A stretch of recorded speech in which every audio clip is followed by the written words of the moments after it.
ታዬ ደንደዓ ቃለ መጠይቅ ውስጥ የተነገሩ ጉዳዮች እውነትነት ላይ የብልጽግና ሰዎች ሊያስተባብሉ ሲረባረቡ ሌላው የሰማውን ደግሞ ለዓለማመን ከብዶት ሲያምነታ ታዝቤ ግርም አለኝ። ታዬ የተናገራቸው ጉዳዮች ለሰፊው ሕዝብ በጋዳ ይታወቁ ይሆናል እንጂ በመንግስት አመራር ላይ በነበሩና ቅርበት ባላቸው ሌሎች ሊቃን ዘንድ ሁሉም የሚያውቃቸው እውነታዎች ናቸው።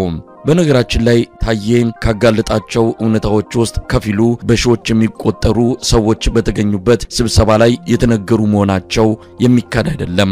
ይፋ ማውጣቱን ታዬ ደንደዓ ጀመረው እንጂ። እስኪ እኔም ስለ አማራ ኦሮሞና ሌሎች ጉዳዮች ከታዬ በተጨማሪ አቶ ገዱ አንዳርጋቸውና ዶክተር ዳኛቸው አሰፋ በቅርቡ ለሕዝብ ባጋለጧቸው ጉዳዮች ላይ የራሴን ምስክርነት ልጨምር። ስለ ኦሮሞና አማራ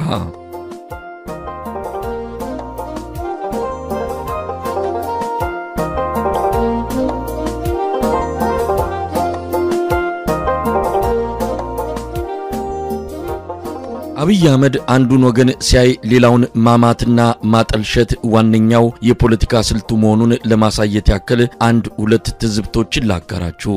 አንድ ቀን ከሌሎች የኦሮሞ አመራሮች ጋር ሆነን ከአብይ ጋር ተሰብስበን ሳለም ፌደራሊዝምን ስለማጣላቱ የቀድሞ ንጉሶችን ስለማወደሱ ወዘተ ትችላዘል ጥያቄ ስናነሳለት መልሱ አታስቡ፣ በአፌ መስማት የሚፈልጉትን እየነገርኳቸው በተጨባጭ ግን የኦሮሞን ስልጣን አጠናክራለሁ አለ። በዚያው ዕለት እኛ ከወጣን በኋላ የተወሰኑ የአማራ ልሂቃን ጋር ስብሰባ ነበረው። የዚያን ዕለት ማታ ከተሰብሳቢዎቹ አንዱ ከነበረ ሰው ጋር ተደዋውለን ስናወራ ትንሽ ታገሱኝ እንጂ የኦሮሞ ብሔርተኝነት ለዘመናት በኢትዮጵያ ላይ የጋረጠውን አደጋ ለአንዴና ለመጨረሻ ጊዜ እልባት አበጅለታለሁ። አሁን አፋቸውን የሚከፍቱትን የኦሮሞ ልሂቃን ከአጭር ጊዜ በኋላ አንዳቸውንም አታዩዋቸውም፣ አጠፋቸዋለሁ፣ ኦሮሚያ የሚባል ነገርም አይኖርም እንዳላቸው ነገረኝ። የዚህ ንግግር እውነታነት በወቅቱ እዚያው የነበረን ለአብይ ቅርብ የሆነን የኦሮሞ ተወላጅ በሌላ ጊዜ ጠይቄው አረጋግጠልኝ። በነገራችን ላይ እኔን ሁሌ ሲተቸኝ የነበረው የሰሜኖችን ጌም መጫወት አትችልም፣ ሁሉን ነገር በጋድ ትናገራቸዋለህ በሚል ነበር። ጥበቃዎችን በሌሊት አስነስተው ሊገድሉኝ የሞከሩ ጊዜ ደግሞ ሁለታችንንም የሚቀርብ አንድ ሰው ልኮ ድርጊቱ ላይ እጁ እንደሌለና ውሳኔው የምክትሉ ያቶ ደመቀ መኮንን እንደሆነ አስነገረኝ።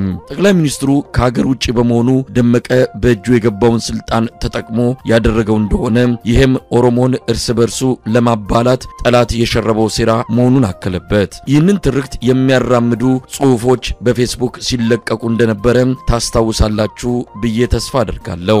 በተመሳሳይ ሁኔታ አንድ ቀን የግንቦት ሰባት አመራር አባላት የነበሩትን አቶ አንዳርጋቸው ጽጌንና አቶ ናምን ዘለቀ ቤቴ ጋብዤ መወያየታችንን አብይ ሰምቶ ነበርና ሲያገኘኝ እነዚያ ሰዎች ሊያጠፉ እያሴሩ ነው፣ በአካል ባታገኛቸው ይሻላል፣ በተለይ ምግብህን ተጠንቀቅ፣ እነሱ አማራዎቹን ማለቱ ነው ካንተ የባሰ ጠላት እንደሌላቸው ነው የሚያምኑት፣ ማንኛውንም አጋጣሚ ተጠቅመው ሊያጠፉ ዝግጁ ናቸው፣ ተጠንቀቅ፣ አንተ እንደው ሰው አትሰማም፣ እኔ በበኩሌ ነግሬያለሁ አለኝ። ለካ እነሱንም ያንኑ ሰሞን አግኝቶ ስለኔ ክፉ ሁሉ ካወራቸው በኋላ እሱን እኔ ራሴ በቅርቡ እደፋዋለሁ በማለት በእጁ የሽጉጥ ምልክት በማሳየት ጭምር እንደ ነገራቸው ሰማሁ።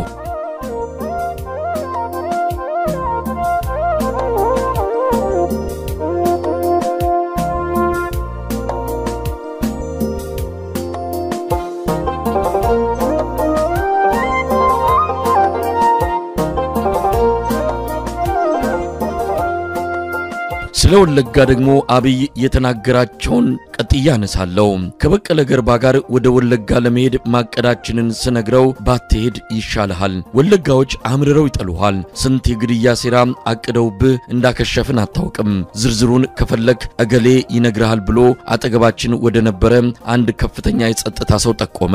ሄደህላቸውማ በሕይወት አይመልሱህም፣ አንተ ይሄ ያርርጌ ባህል የዋህ ያደርግሃል፣ ሁሉን ሰው ታምናለህ አለኝ። እኔ በበኩሌ እንደ አንድ አወዛጋቢ የፖለቲካ ሰው ብዙ የሚጠሉኝ ምናልባትም ሊያጠቁኝ የሚፈልጉ ግለሰቦች ሊኖሩ ይችላሉ፣ እንደ ማህበረሰብ የሚጠላኝም ሆነ ሊያጠቃኝ የሚፈልግ ግን ያለ አይመስለኝም አልኩት። ወደ ወለጋ እየሄድን ጌዶ የተባለች ከተማ እንደደረስን ታዬ ደንደዓ ደወለልኝና ጉዞዬ ትክክል እንዳልሆነና ሸኔ ሊገድላቸው ከሚፈልጋቸው 5 ሰዎች ውስጥ 5ኛው እንደሆንኩ ነገረኝ።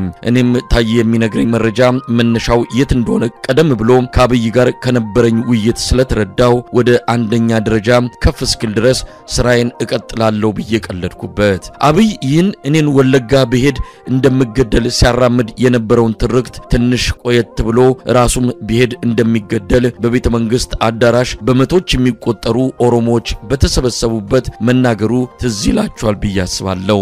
ይህን የጸረ ወለጋ አቋም ከ2018 እስከ 2022 እንደ አውሮፓውያን አቆጣጠር በነበረው ጊዜ በግልና በዝግ ውይይት ብቻ ሳይሆን በግልጽ ሲያራምደው ነበር። በሂደት ቡራዩ ላይ በአነጋገር ዘዬ እየለዩ ወደ ማሰር ሁሉ ደርሰው እንደነበረ የቅርብ ጊዜ ትውስታ ነው።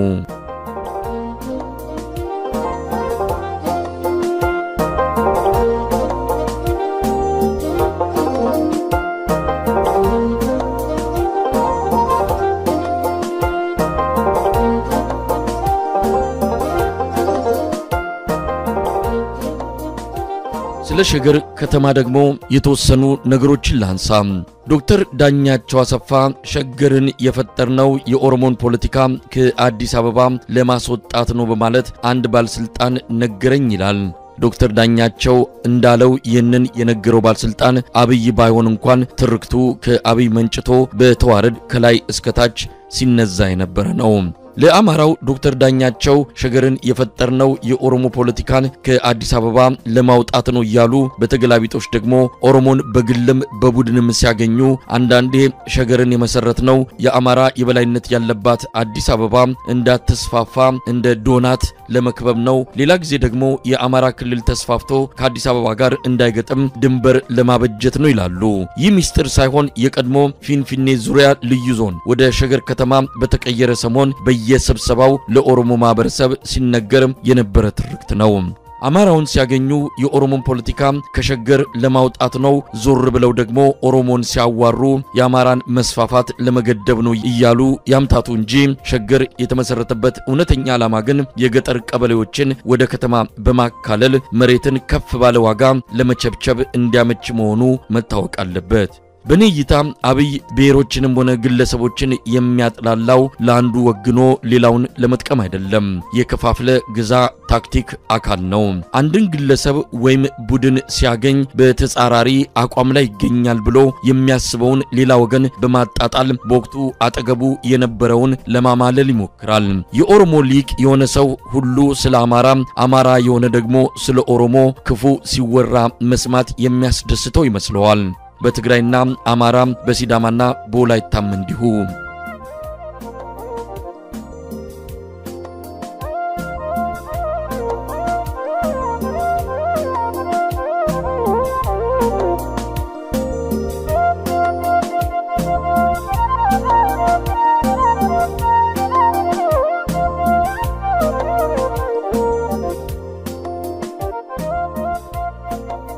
በአንድ ብሔር ተወላጅ መካከል ራሱ በጎሳና በአካባቢ ለያይቶ ማማት ልማዱ ነው። በኦሮሞ ውስጥ የወለጋን ተወላጅ ሲያገኝ አርሲን ወይም ሸዋን ይቦጭቃል። ለምሳሌ ያኔ ወለጋን ሲያጥላላ እንዳልነበሩሉ በቅርቡ ደግሞ የተወሰኑ የወለጋ ልሂቃንን ምሳ ጋብዞ ሽመልስ የሸዋ ማፊያ አደራጅቶ ኦሮሚያን እየበዘበዘ መሆኑን በቅርቡ እርምጃ እንደሚወስድና ተተኪሰውም እንዲያስቡበት ነገራቸው።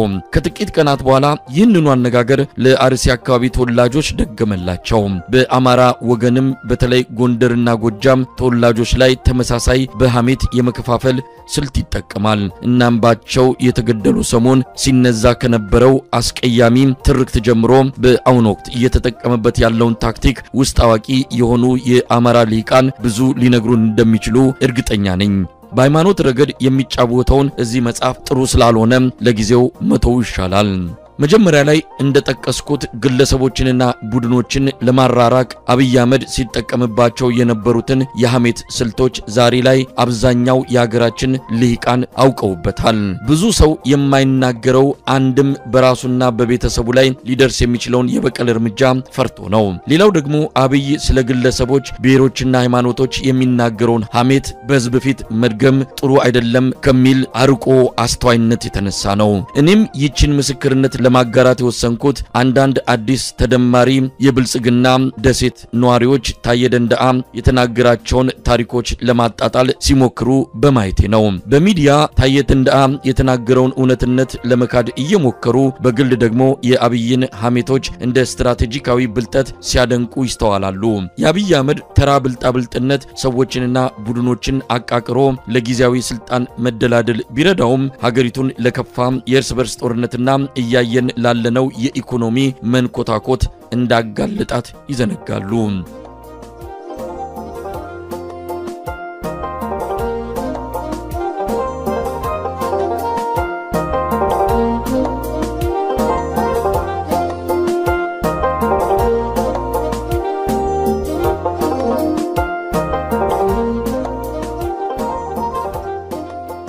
የአብይ በሐሜት የመከፋፈል ስልት ህዝባችንና ሀገራችን ላይ ያደረሰውን ጉዳት ለመጠገንና ከዚህም የባሰ አደጋ እንዳይደርስ ለመግታት ታዬ ደንደዓ የጀመረውን የማጋለጥ እርምጃ አጠናክሮ መቀጠል አስፈላጊ ነው። እስካሁን አብይ በነዛቸው ሐሜቶች መጠራጠርና መቃቃር ውስጥ ገብተው የቆዩ የፖለቲካ ሊቃንም ከመቼውም ጊዜ በላይ ተቀራርበውና ተናበው መስራት ይኖርባቸዋል። ጀዋር መሐመድ